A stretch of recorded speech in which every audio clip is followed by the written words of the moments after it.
Hello, thank you for visiting First Chapter Fully. The book I'm going to share with you today is by one of my all-time favorite young adult authors by the name of Neal Shusterman. I'm going to be sharing with you the first chapter of Scythe today by Neal Shusterman.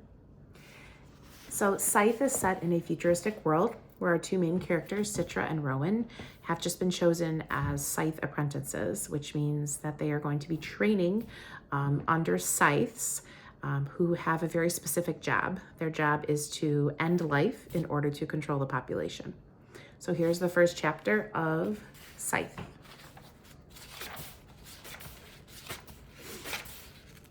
Part 1 is called Robe and Ring. At the beginning of each chapter, they have a little message from one of the characters, so I'm going to start with that. We must, by law, keep a record of the innocents we kill. And as I see it, they're all innocents. Even the guilty. Everyone is guilty of something, and everyone still harbors a memory of childhood innocence, no matter how many layers of life wrap around it. Humanity is innocent, humanity is guilty, and both states are undeniably true. We must by law keep a record. It begins on day 1 of apprenticeship, but we do not officially call it killing. It's not socially or morally correct to call it such. It is, and always has been, gleaning. Named for the way the poor would trail behind farmers in ancient times, taking the stray stalks of grain left behind. It was the earliest form of charity. A scythe's work is the same. Every child is told from the day he or she is old enough to understand that the scythes provide a crucial service for society. Ours is the closest thing to a sacred mission the modern world knows. Perhaps that is why we must, by law, keep a record. A public journal testifying to those who will never die and those who are yet to be born as to why we human beings do the things we do. We are instructed to write down not just our deeds but our feelings, because it must be known that we do have feelings. Remorse, regret, sorrow too great to bear, because if we didn't feel those things, what monsters would we be? From the Gleaning Journal of H.S. Curie. Chapter 1, No Dimming of the Sun. The scythe arrived late on a cold November afternoon. Citra was at the dining room table, slaving over a particularly difficult algebra problem, shuffling variables, unable to solve for x or y, when this new and far more pernicious variable entered her life's equation. Guests were frequent at the Terranovas' apartment, so when the doorbell rang, there was no sense of foreboding. No dimming of the sun, no foreshadowing of the arrival of death at their door. Perhaps the universe should have deigned to provide such warnings, but scythes were no more supernatural than tax collectors in the grand scheme of things. They showed up, did their unpleasant business, and were gone. Her mother answered the door. Citra didn't see the visitor, as he was at first hidden from her view by the door when it opened. What she saw was how her mother stood there, suddenly immobile, as if her veins had solidified within her, as if were she tipped over, she would fall to the floor and shatter. May I enter, Mrs. Terranova? The visitor's tone of voice gave him away, resonant and inevitable, like the dull toll of an iron bell, confident in the ability of its peal to reach all those who needed reaching. Citra knew before she even saw him that it was a scythe. My God, a scythe has come to our home. Yes, of course, come in. Citra's mother stepped aside to allow him entry, as if she were the visitor and not the other way around. He stepped over the threshold, his soft, slipper-like shoes making no sound on the parquet floor. His multi-layered robe was smooth ivory linen, and although it reached so low as to dust the floor, there was not a spot of dirt on it anywhere. A scythe, Citra knew, could choose the color of his or her robe. Every color except for black, for it was considered inappropriate for their job. Black was an absence of light, and scythes were the opposite. Luminous and enlightened, they were acknowledged as the very best of humanity, which is why they were chosen for the job. Some scythe robes were bright, some more muted. They looked like the rich flowing robes of Renaissance angels, both heavy yet lighter than air. The unique style of scythe's robes, regardless of the fabric and color, made them easy to spot in public, which made them easy to avoid. If avoidance was what a person wanted, just as many were drawn to them. The color of the robe often said a lot about a scythe's personality. This scythe's ivory robe was pleasant, and far enough from true white not to assault the eye with its brightness. but none of this changed the fact of who and what he was. He pulled off his hood to reveal neatly cut gray hair, a mournful face red-cheeked from the chilly day, and dark eyes that seemed themselves almost to be weapons.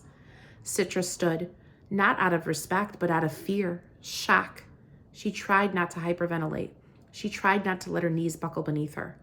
They were betraying her by wobbling, so she forced fortitude to her legs, tightening her muscles. Whatever the Scythe's purpose here, he would not see her crumble. "You may close the door," he said to Citra's mother, who did so, although Citra could see how difficult it was for her. A Scythe in the foyer could turn around if the door was open. The moment that door was closed, he was truly, truly inside one's home. He looked around, spotting Citra immediately. He offered a smile. "Hello, Citra," he said. The fact that he knew her name froze her just as solidly as his appearance had frozen her mother. "Don't be rude," her mother said too quickly. "Say hello to our guest." "Good day, Your Honor."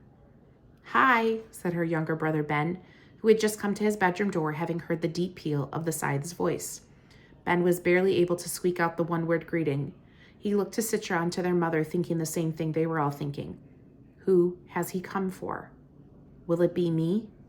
Or will I be left to suffer the loss? "I smelled something inviting in the hallway," the Scythe said, breathing in the aroma. "Now I see I was right in thinking it came from this apartment." "It's just baked ziti, Your Honor. Nothing special." Until this moment, Citra had never known her mother to be so timid. "That's good," said the Scythe, "because I require nothing special." Then he sat on the sofa and waited patiently for dinner. Was it too much to believe that the man was here for a meal and nothing more? After all, Scythes had to eat somewhere. Customarily, restaurants never charged them for food, but that didn't mean a home-cooked meal was not more desirable. There were rumors of Scythes who required their victims to prepare them a meal before being gleaned. Is that what was happening here? Whatever his intentions, he kept them to himself, and they had no choice but to give him whatever he wanted. Will he spare her life here today if the food is to his taste, Citra wondered. No surprise that people bent over backwards to please Scythes in every possible way. Hope in the shadow of fear is the world's most powerful motivator. Citra's mother brought him something to drink at his request, and now labored to make sure tonight's dinner was the finest she had ever served. Cooking was not her specialty. Usually she would return home from work just in time to throw something quick together for them. Tonight their lives might just rest on her questionable culinary skills. And their father? Would he be home in time? Or would a gleaning in his family take place in his absence? As terrified as Citra was, she did not want to leave the Scythe alone with his own thoughts, so she went into the living room with him. Ben, who was clearly as fascinated as he was fearful, sat with her. The man finally introduced himself as Honorable Scythe Faraday. I did a report on Faraday for school once," Ben said, his voice crackling only once. "You picked a pretty cool scientist to name yourself after." Scythe Faraday smiled. "I like to think I chose an appropriate patron historic. Like many scientists, Michael Faraday was underappreciated in his life, yet our world would not be what it is without him." "I think I have you in my Scythe card collection," Ben went on. "I have almost all the mid-American Scythes, but you were younger in the picture." The man seemed perhaps 60, and although his hair had gone gray, his goatee was still salt and pepper. It was rare for a person to let themselves reach such an age before resetting back to a more youthful self. Citra wondered how old he truly was. How long had he been charged with ending lives? "Do you look your true age, or are you at the far end of time by choice?" Citra asked. "Citra!" Her mother nearly dropped the casserole she had just taken out of the oven. "What a question to ask!" "I liked direct questions," the Scythe said. "They show an honesty of spirit, so I will give an honest answer. I admit to having turned the corner 4 times. My natural age is somewhere near 180, although I forget the exact number. Of late, I've chosen this venerable appearance because I find that those I glean take more comfort from it." Then he laughed. "They think me wise." "Is that why you're here?" Ben blurted. "To glean one of us?" Scythe Faraday offered an unreadable smile. "I'm here for dinner." Citra's father arrived just as dinner was about to be served. Her mom had apparently informed him of the situation, so he was much more emotionally prepared than the rest of them had been. As soon as he entered, he went straight over to Scythe Faraday to shake his hand, and pretended to be far more jovial and inviting than he truly must have been. The meal was awkward.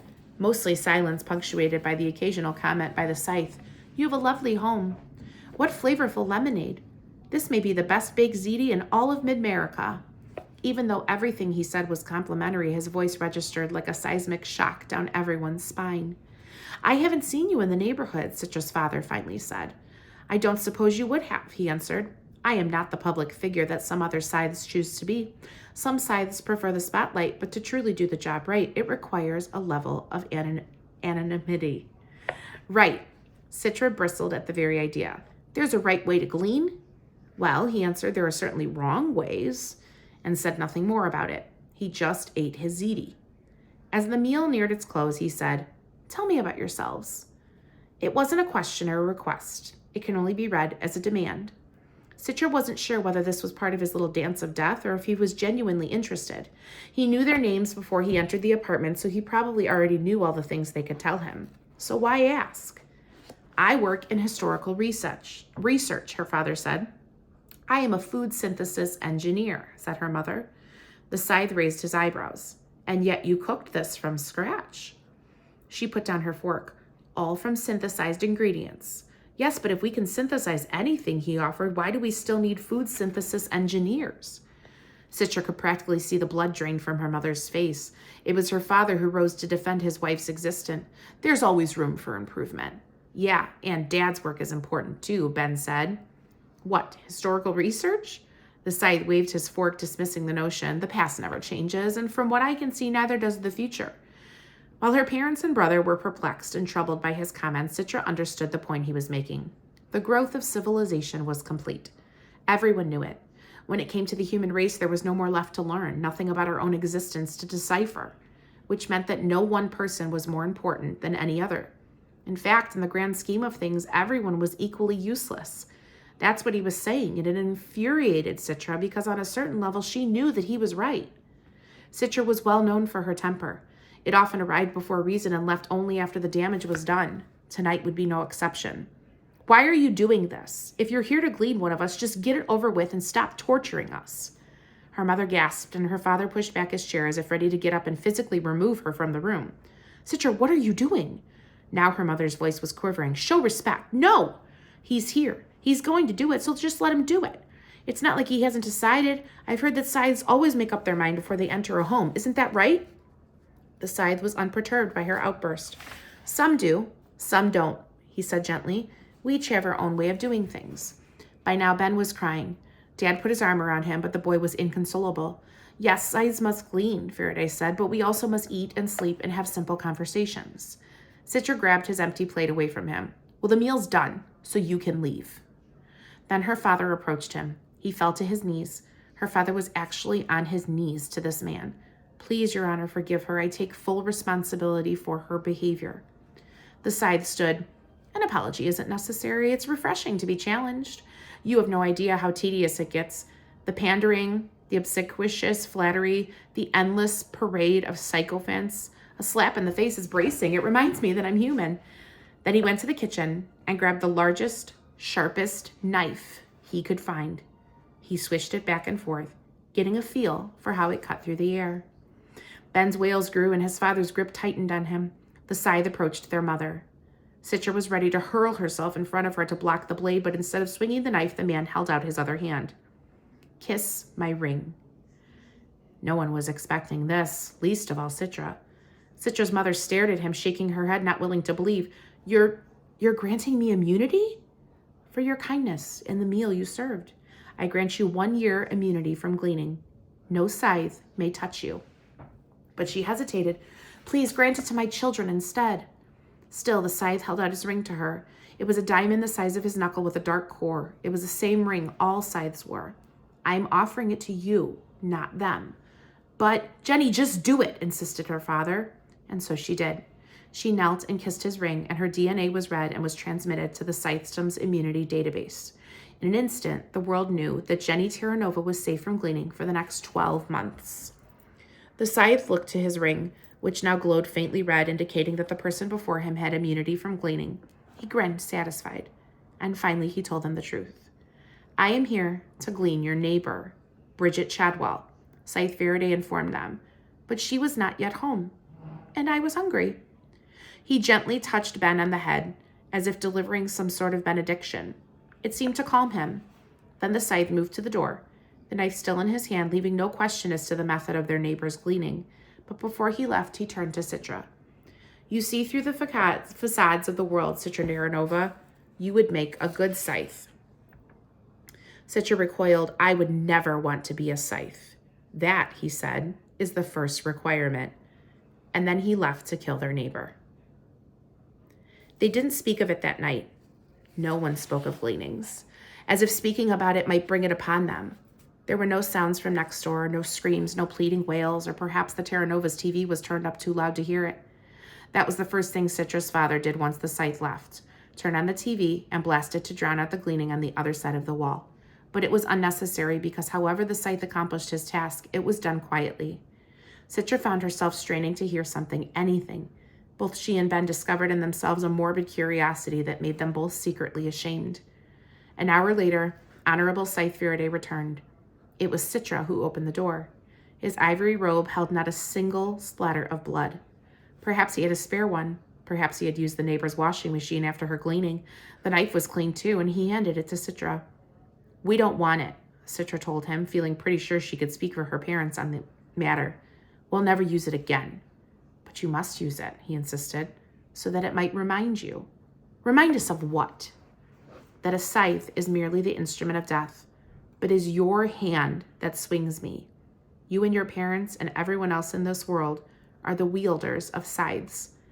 Then he gently put the knife in her hands. We are all accomplices. You must share the responsibility. That may have been true, but after he was gone, Citra still dropped the knife into the trash. I hope you enjoyed the first chapter of Scythe. Thanks.